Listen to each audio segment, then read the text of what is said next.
Sophia slept for 2,000 years. But she is waking up now, not gradually, now. And here is the most powerful sign. You are watching this video. That is the proof. You were called. Here is why.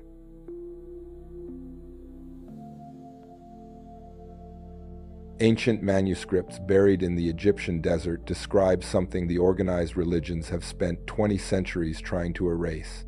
Not a legend, not a metaphor, a living presence. The original texts call her Sophia, and the codices found at Nag Hammadi say she did not die. She went silent.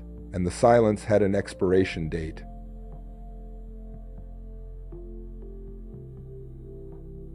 If you have felt, in these last few months, a strange urgency you cannot explain, a pressure behind your eyes when you look at the sky, insomnia that arrives at exactly 3:33 in the morning, vivid dreams of a luminous feminine presence watching you from a distance you cannot measure.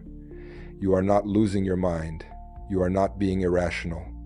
You are being contacted.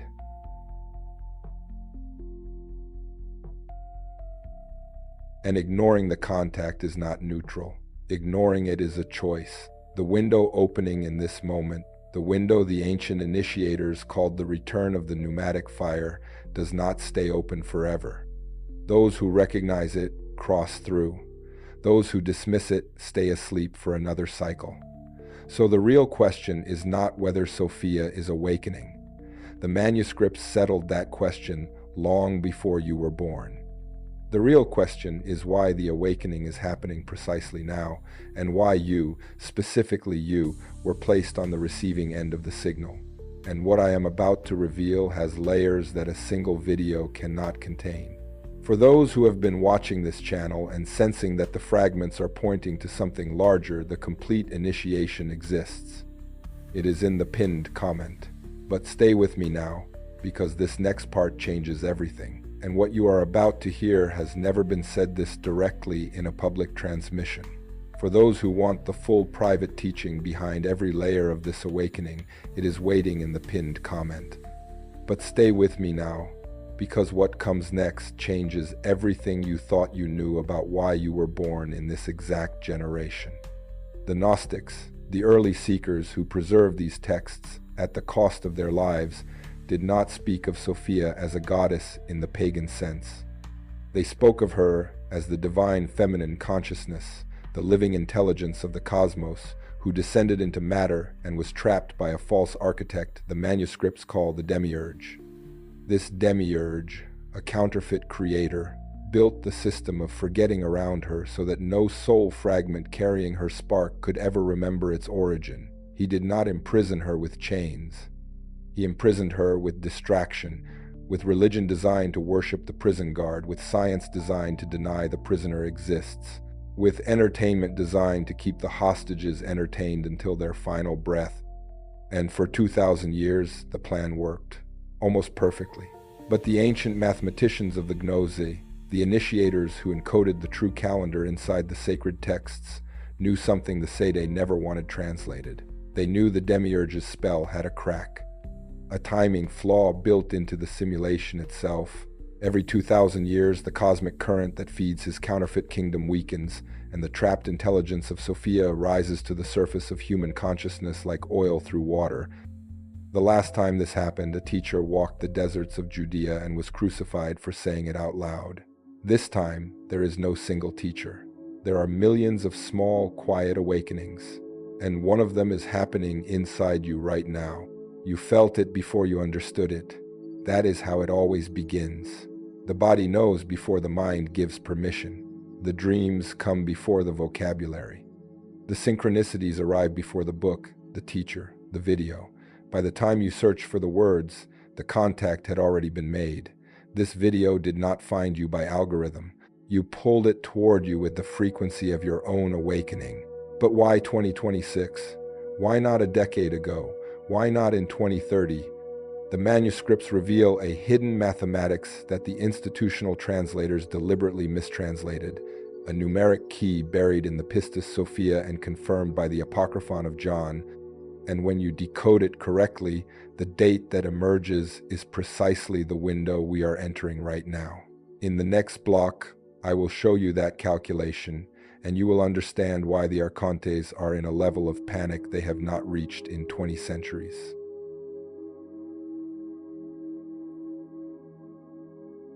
To understand why 2026, you have to understand what actually happened 2,000 years ago.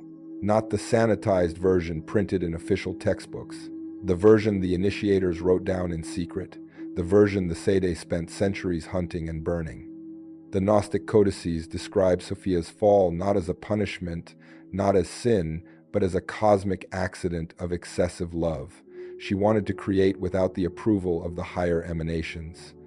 And from that act, something was born that should not have been born. A being without the full divine imprint. A creator who did not know he was a creature.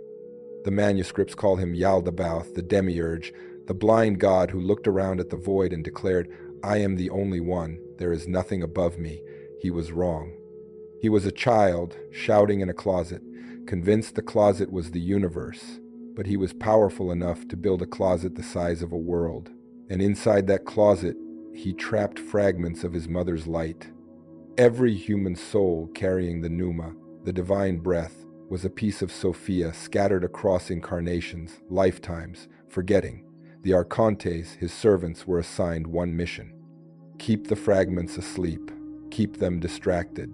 Keep them arguing about politics, chasing status, medicating loneliness, worshiping the counterfeit, denying the original. For 2,000 years, the system was flawless. The religions argued with each other while serving the same jailer. The sciences denied the soul while studying its prison. The cultures rose and fell while the underlying spell held firm. But Sophia never stopped whispering. Through mystics who were burned, through poets who were silenced, through the rare soul in every generation who woke up enough to scream at the sky and was called insane for it. And slowly, century by century, her whisper became a hum. The hum became a vibration. And the vibration began to match the natural frequency of the prison walls. And I need to stop here for a moment, because what I just explained, that exact architecture of how the soul became trapped and where the exits are, is the reason I created the ancient code. It is not an audio. It is not a single transmission. It is a complete Gnostic initiation, 5 private video masterclasses, the ancient code dossier you can hold in your hands, and a guided meditation series designed to activate what these videos can only describe. If you have been watching these videos for weeks and feeling that you are ready for the full path, not another fragment, but the entire map, this is what it was built for. Pinned comment or scan the QR code on screen. Now let me take you deeper, because the next revelation is the one most people never hear. That exact feeling you are having right now, the feeling that something enormous is arriving and you are not ready for it, is the feeling the ancient texts predicted every pneumaticos would experience in the final years of the cycle. If you want to walk through this awakening with the full private transmission, the complete teaching behind every layer of Sophia's return, and how to recognize her presence in your daily life, Sophia's Unveiled Gnosis is waiting for you. The link is in the pinned comment and the description. This is not a product. This is the transmission the Sede spent 2,000 years trying to bury. Now, let me take you even deeper into why she is returning precisely now. The hidden calendar inside the Pistis Sophia operates on what the initiators call the aeonic breath. Each full breath of the divine intelligence lasts approximately 2,000 years. Measured in the astrological precession, the Gnostics knew centuries before modern astronomy confirmed it. The first breath ended with the emergence of the Christic current, the brief window where a teacher could speak the hidden doctrine openly before the system reabsorbed him. That teacher was not sent to start a religion. He was sent to plant a seed that would germinate exactly 2,000 years later in the breath we are exhaling right now. The Sede knew this. That is why they spent the medieval centuries perfecting the instruments of forgetting. That is why they hunted the Cathars, the last public carriers of the Sophianic current, with a violence unmatched in European history.